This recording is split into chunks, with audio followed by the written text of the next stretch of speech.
Bonjour et bienvenue à tous, c'est Nathan du blog Investir pour réussir. L'objectif de cette vidéo, ça va être de vous montrer comment faire pour vendre rapidement votre maison.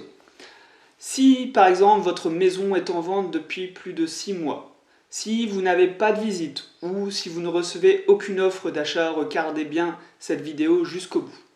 Cette vidéo est peut-être aussi faite pour vous qui souhaitez investir dans l'immobilier. Sans rentrer dans le débat, faut-il acheter sa résidence principale ou être locataire et investir dans l'immobilier? La réalité, c'est que revendre sa maison et sa résidence principale peut parfois aider à investir dans l'immobilier.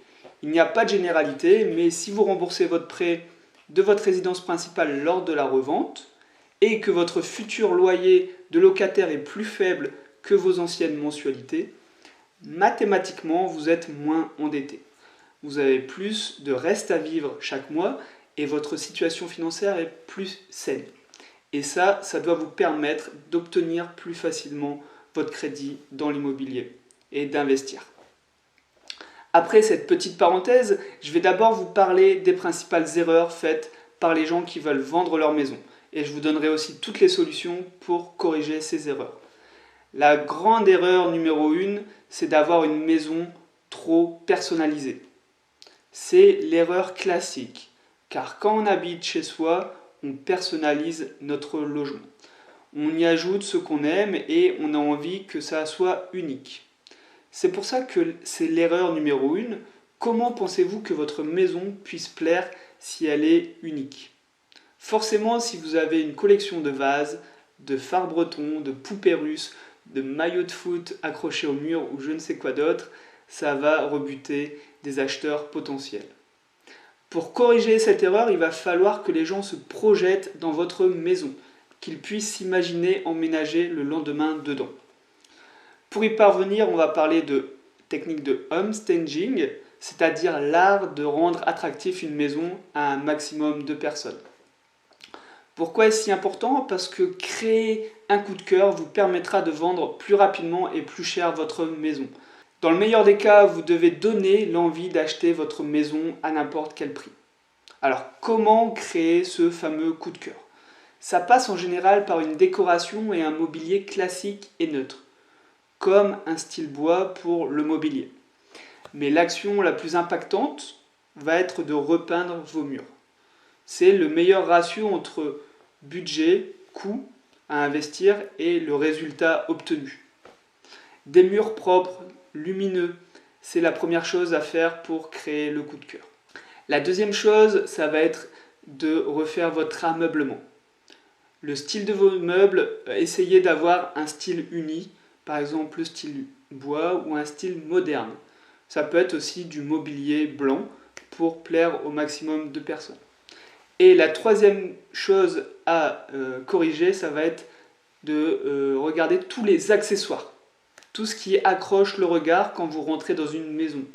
Les draps, les couvertures, la nappe, le set de table, les abat-jours, les rideaux et même les interrupteurs et prises électriques. Tout ça, ça ne va pas vous coûter très cher, mais pourtant ça peut donner vraiment un effet coup de cœur. Essayez encore une fois d'avoir un style classique et neutre pour tous ces objets. Une petite astuce supplémentaire pour booster la luminosité et la surface perçue par les futurs acheteurs, c'est d'ajouter des miroirs. Il faut vraiment donner l'impression que la maison est beaucoup plus grande que ce qu'elle est. L'erreur numéro 2, c'est dans le cas où vous n'avez pas eu ou peu de visites. Par exemple, c'est votre cas si vous avez 1 ou 2 visites par mois pour la maison que vous souhaitez vendre. Pourtant, vous avez bien fait les choses, vous avez mis votre bien sur plusieurs sites d'annonces. Mais en fait, ça signifie que vos photos sont de mauvaise qualité. Honnêtement, pour un budget de 100 €, vous pouvez faire appel à un photographe professionnel qui va mettre en valeur votre bien. Le professionnel aura des objectifs grand angle ou fisheye et il pourra aussi retoucher la luminosité et la qualité de chaque photo. Vous aurez forcément plus de visites et plus de chances de vendre votre maison avec des photos qui donnent envie.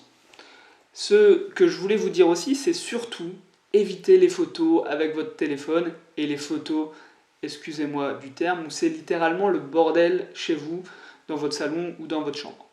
Personne ne peut apprécier à sa juste valeur une pièce si elle est désordonnée et encombrée. Troisième erreur pour laquelle vous n'avez pas encore vendu votre maison, et là je ne vais pas prendre de pincettes car dans plus de 50% des cas, c'est cette erreur qui vous empêche de vendre votre maison aujourd'hui. Je vais vous dire ce que vous n'avez pas envie d'entendre, mais vous n'avez pas un prix cohérent avec le marché. C'est-à-dire que vous vendez trop cher votre maison. Je sais que c'est dur à entendre, surtout quand c'est une maison avec beaucoup de valeur émotionnelle. Vous avez sûrement beaucoup de souvenirs dedans, vous avez peut-être vu vos enfants grandir à l'intérieur ou passer simplement de très bons moments. Mais si personne ne vous fait d'offre, c'est qu'il y a une raison. Vous vendez trop cher. Alors pourquoi vous vendez trop cher? Peut-être parce que vous avez vous-même acheté trop cher et que vous ne voulez pas revendre à perte. Ce qui est possible aussi, c'est que le prix de l'immobilier de votre ville a baissé. C'est possible et c'est arrivé dans beaucoup de villes après la crise de 2008 par exemple.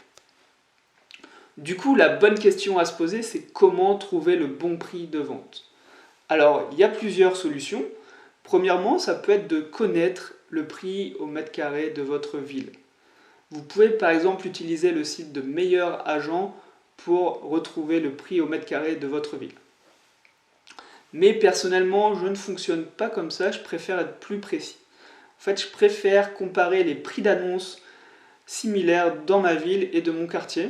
Ça va me permettre d'avoir une idée du prix pratiqué par mes concurrents.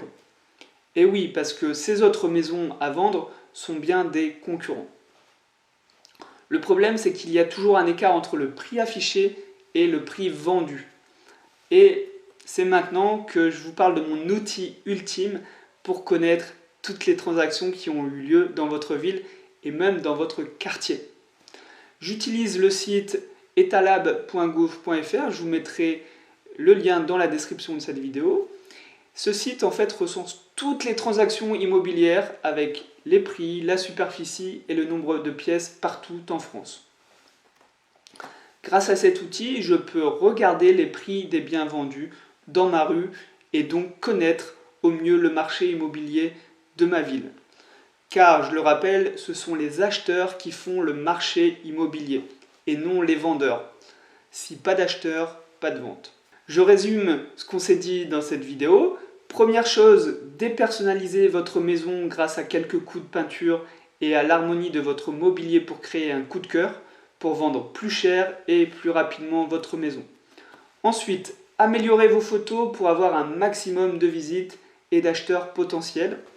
Et dernièrement, lorsque vous avez vraiment du mal à vendre votre bien, envisagez d'adapter votre prix de vente au prix réel du marché. Pour cela, vous pouvez regarder le prix au mètre carré dans votre ville, mais surtout le montant exact des dernières ventes dans votre quartier grâce au site que je vous ai partagé.